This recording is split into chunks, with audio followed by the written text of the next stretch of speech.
You're welcome to my channel. We are going to look at some question approach in this video. Yeah.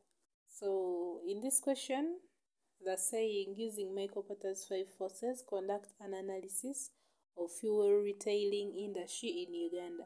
They gave us a case about the fuel retailing industry in Uganda, but it's too long. We are not going to read it. Yeah. So the question, you look at the keywords. So here the keywords that we have, it's Michael Porter's 5 forces model. So you must be knowing those 5 forces.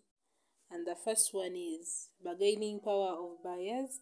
Then you explain the circumstances like that can lead to a buyer having more bargaining power than the seller. Yeah. So here they said that a large number of customers. If customers are many, they can easily influence the price. Then,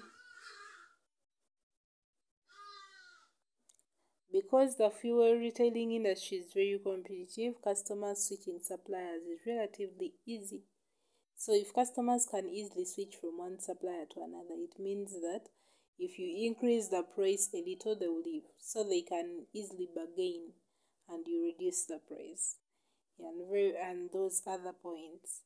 The size of the order, if the order is big, the customer will influence the price. Like if you buy something in large quantities, you will always require your seller to reduce on the price. Then we go to bargaining power of suppliers. Bargaining power of suppliers, you explain the circumstances when the supplier has more bargaining power than the buyer. So here they're saying buyers can switch between suppliers like very quickly and easily. So if buyers can easily switch, if there is no switching cost, it means that the suppliers will not have bargaining power. Then you come on the threat of new entrants. You explain those things that threaten other companies from entering that industry. Yeah, you explain them. Yeah. Here, let me see. No need of a lot of capital is needed to enter the industry. So if a lot of if capital needed to enter the industry is little, it means that there will be new entrants, like very many new entrants in the industry. Yeah. So even others, you explain that the circumstances that can either lead to new companies entering the industry or the hindrances to entrance. Then the threat of substitutes. The threat of substitutes. Available substitutes do not perform limitations or high prices that would justify their use of our products in fuel retailing industry, because substitutes are not priced at a high cost. So here the substitutes are cheap, and if substitutes are cheap, it means that customers can easily switch. Yeah. So here in this section you explain the substitutes. Yeah, whether they're cheap, whether they're of high quality, whether customers can easily switch from the current products to the products of the competitors.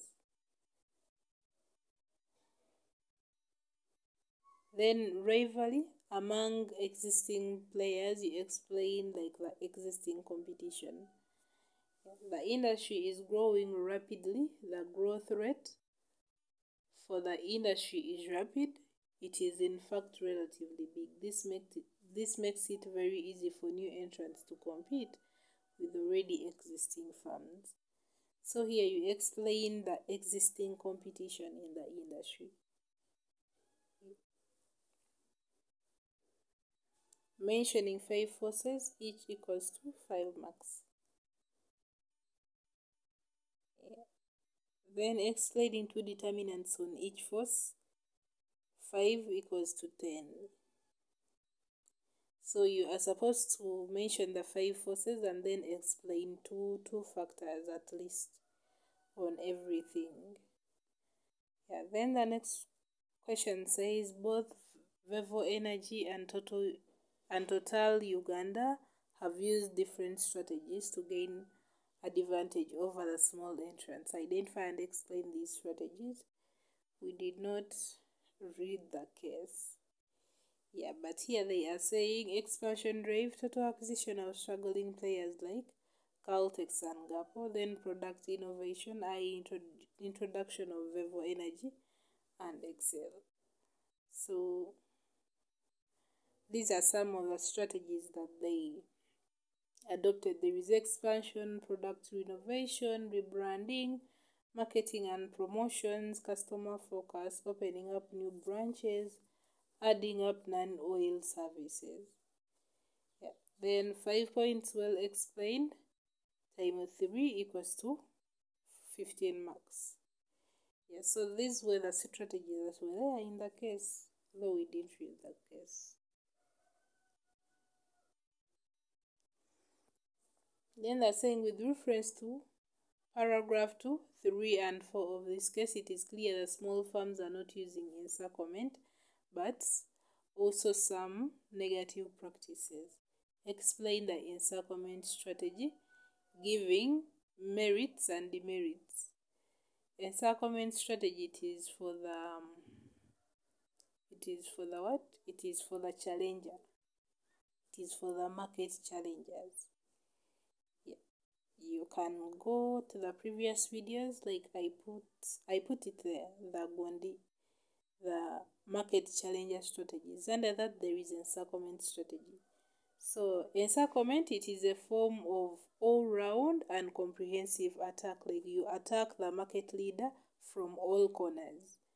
It involves launching a grand offensive attack on several fronts, so that the opponent must protect its fronts, sides, and rears simultaneously. So for the encirclement strategy, you attack the competitor from all corners.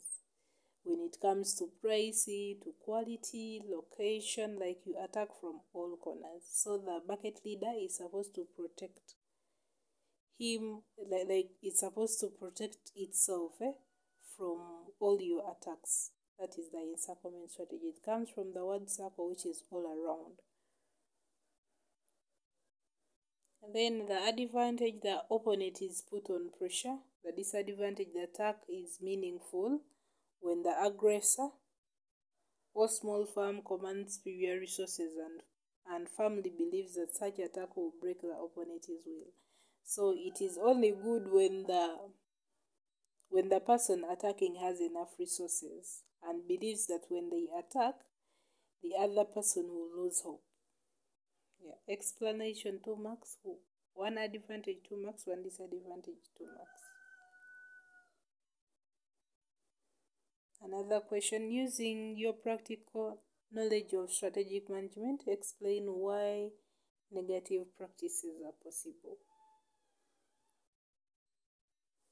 There are no specific standards to follow in Uganda, difficult to regulate, fuel stations outside Kampala, few employees of UNBS. Yeah, the reasons for negative practices in the fuel industry. You can give very many points as you get, because it is just for thinking. Yeah, we do not have it in our notes. You just think and then write. Few employees, difficult to regulate, no specific standards. Yeah. Any 2 points well explained, 4 marks. Then the next question, explain environmental analysis. Explain environmental analysis is critical to an organization. Explain how environmental analysis is critical to an organization. So here you explain the importance of environmental analysis. And the best way of explaining it, because in environmental analysis we have SWOT, like which is strength, weakness, opportunities, and then threats. You can first say it helps in identifying the threats. It helps in identifying opportunities. It helps in identifying the strength of the business, then the weakness of the business, then there you write other points. Yeah, first is identifying opportunities and threats in the organization's external environment. It helps in understanding the industry in which the firm is competing, capturing opportunities, deterring threats, developing business goals and strategies for achieving them. Any 5 well explained, 2 times 5, which is 10. The next question, explain the factors that affect market and industry attractiveness. Factors that affect market and industry attractiveness. This is the GE model. Yeah, the GE matrix model. Yeah, it's there in strategic choice and a portfolio analysis. Yeah, you can go to the previous videos and watch. The video is there. Yeah, factors that affect market and industry attractiveness. But if you did not read it, still you can use common knowledge. The market size and growth rate, industry profitability, intensity of competition, barriers to entry, seasonality, technology and product considerations, capital requirements, emerging opportunities and threats, social, environmental and political factors, strategic fit with other current lines of business. Yeah. Then another question. To ensure an effective and successful implementation of strategies, it is a good idea to have a system to go about it. Explain the steps that must be followed to ensure successful strategy implementation. Yeah, it is also there in the previous videos. We called it the prerequisites of successful strategy implementation. It's what you explain here. Yeah.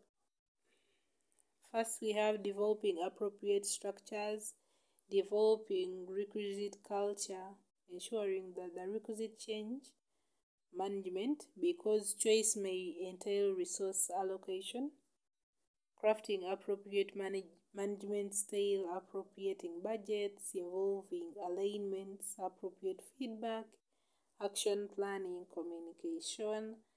There are very many. Yeah, any 5 well explained, which equals to 10 marks. Then what causes failure of strategy implementation in most organizations in Uganda? Inadequacy of resources, change of leadership, organizational culture, poor communication, conflicting opinions of team members, lack of ownership, lack of implementation plan, not making employees accountable, lack of teamwork, resistance to change, massive or ambitious plan. Yeah. Then, question 4. Evaluation of alternative strategies and selection of best alternative is vital in the strategic environmental process. Examine the factors to consider when evaluating and selecting the best strategy. We also looked at this in one of the videos. We called it strategic evaluation criteria. Yeah, we looked at this. Yeah, so these are the answers, the factors to consider when evaluating and selecting the strategy. We have available resources, sustainable competitive advantage, corporate goals and objectives, organization policies and culture, cost of the strategy failure, feasibility of the strategy, stakeholders' reaction. Any 5 well explained equals to 10 marks.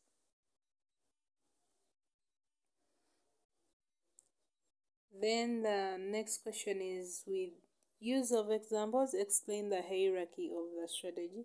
Hierarchy of the strategy, they want you to explain that triangle, those 3 levels. So you explain the business level strategy, the corporate level strategy, and then the functional level strategy. Yeah, the business level strategy, it defines the scope of business in terms of industries and markets in which it competes. What business should we be in? It is the question in this level.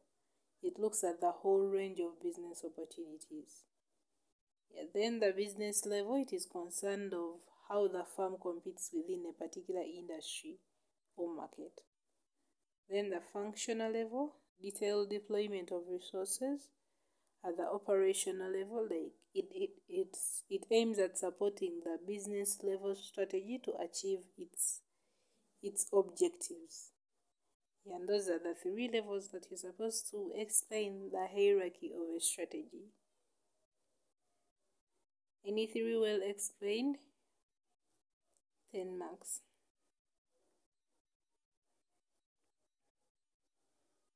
Then we continue. Question 5. In order to ensure successful long-term operation, every business should have a portfolio of products or services rather than just one product or service. Explain the relevance of conducting internal analysis of an organization. We also looked at this in one of the videos. Yeah, you can go back and watch. Yeah, but these are some of the answers. The importance of conducting internal analysis. It helps in understanding the strength and weakness within an organization for competitive advantage. It helps in understanding the business's competitive position.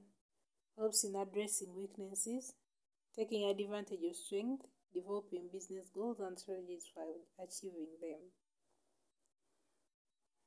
Then the next question is, with reference to an organization of your choice, conduct portfolio analysis using an appropriate model. Using an appropriate model, conduct portfolio analysis. You should remember that portfolio analysis has 2 models, the GE model and the BCG. So you can use one of the 2. Yeah, this one, in this thing, they use the BCG growth share matrix. So you introduce it, then after you draw the diagram. Remember, it has 4 things. It has the stars, the question marks, the cash cow, and then the dogs. Then you explain each. Yeah, we explained it in one of the videos. You can go back for the explanation. And they're saying here that the illustration has 1 mark, so endeavor to illustrate.